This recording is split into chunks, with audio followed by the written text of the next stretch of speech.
In 1995, Om Shinrikyo was a wildly successful new religion based in Tokyo. Led by a mysterious, partially blind guru named Shoko Asahara, Om synthesized various Hindu and Buddhist teachings in a quest for spiritual purity. But like so many cult leaders, Asahara's quest for purity led to apocalyptic fascination. In Om Shinrikyo, one does not simply passively await for the end of the world to take place. One joins in that process to help it along. Asahara's apocalyptic obsession was a full-time project for the cult. In blind obedience to their leader, the cult members poured their resources into a deadly scheme. They would release poison gas all over Tokyo. The Japanese would think the Americans had done it. The Americans would think the Japanese had done it. Other major powers would be drawn in. World War III would begin. And through World War III would come the biblical Armageddon.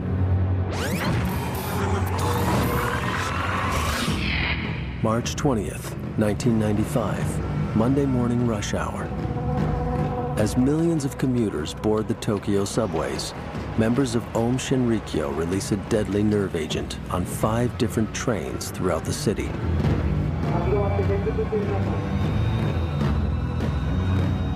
The chemical weapon is known to cause suffocation, convulsions, and death. Nearly 5,000 people were injured in the Tokyo subway attack, and 1,000 required hospitalization. 11 were killed. In the months that followed, governments began to realize the horrible implications. As powerful weapons land in the hands of fanatic cults obsessed with apocalypse, disaster will strike. Around the world, police prepared to do battle with the terrorist cult. It wasn't the kind of terrorist group that wanted to hijack planes or do simple acts of what we think of as terrorism.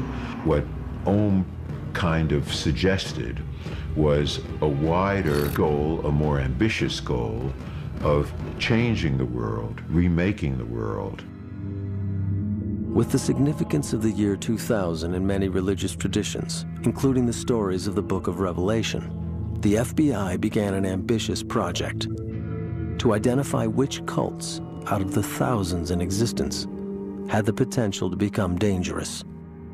In 1999, they released the Project Megiddo report. One of the fears behind the Project Megiddo report is that any millennialist group that imagines a catastrophic end of the world might itself turn to violence.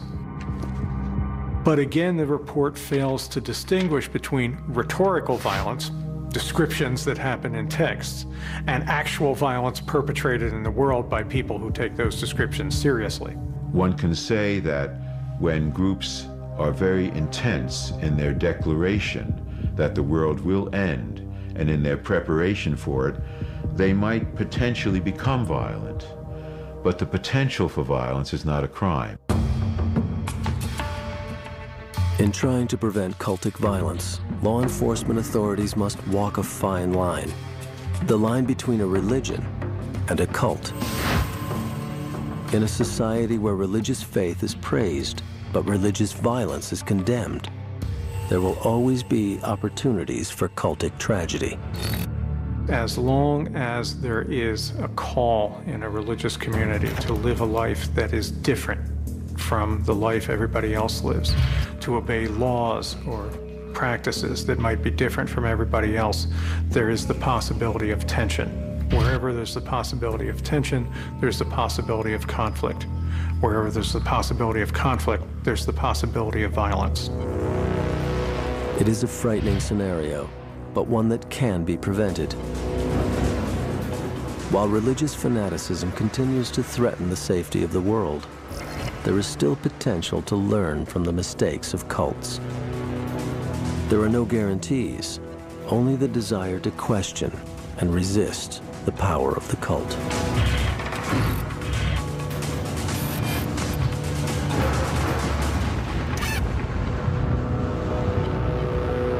officials said the victims appeared to have died of poisoning in a mass suicide pact. More than 80 followers, including at least 17 children, apparently perished today when flames engulfed the sprawling complex.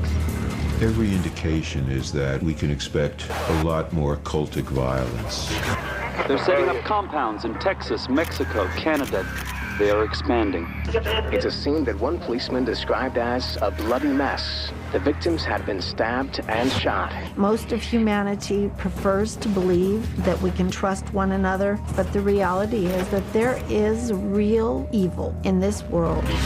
Investigators recently discovered a mass grave on the farm where regime opponents may have been burned. When law enforcement interacts with religious groups, there are opportunities for success, but there's no guarantee of success. Mystic rites, ceremonial sex, sadistic killing. Some of history's most shocking crimes have come from cults.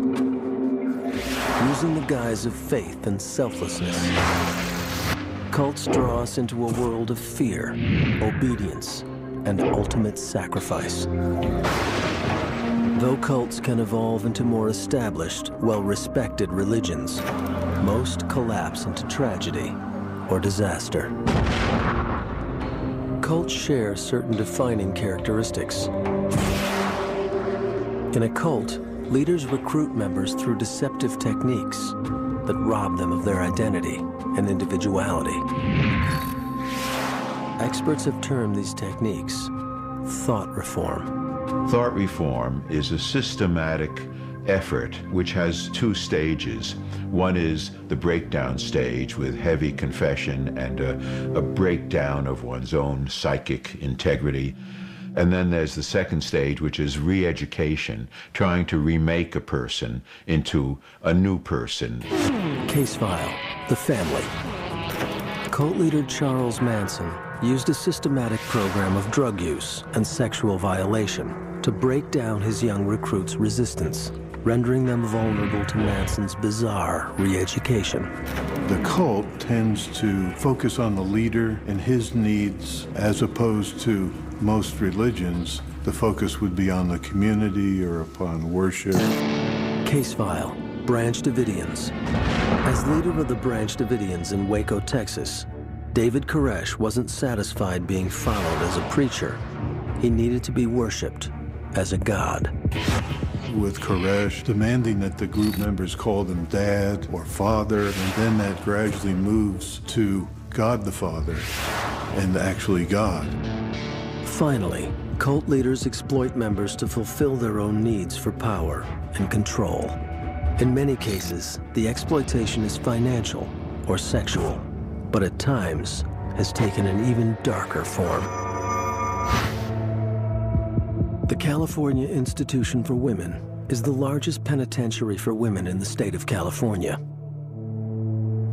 A model inmate for almost 4 decades, Leslie Van Houten is attending her 16th parole hearing. In ordinary circumstances, she would have a good chance of receiving parole.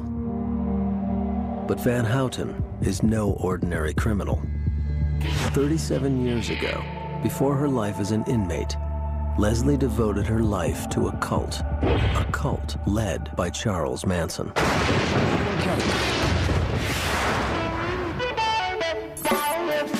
Los Angeles, 1968. California is the center of the hippie counterculture. Scores of suntan dropouts ready to bask in an endless summer of peace, love, and easy living. It was drugs, it was peace, it was free love, and people were in that state of mind to tune in and drop out. An 18-year-old former homecoming queen, Leslie Van Houten had run away from home to join the hippie scene. After moving from commune to commune around California, Van Houten met a charismatic dropout named Charlie. At 34 years old, Charles Mills Manson had already lived a hard life. Born to a wandering teenage prostitute who tried to sell him for a pitcher of beer, Manson was thoroughly neglected as a child. His mother was a very loose woman, a drunk. She spent a good number of her early years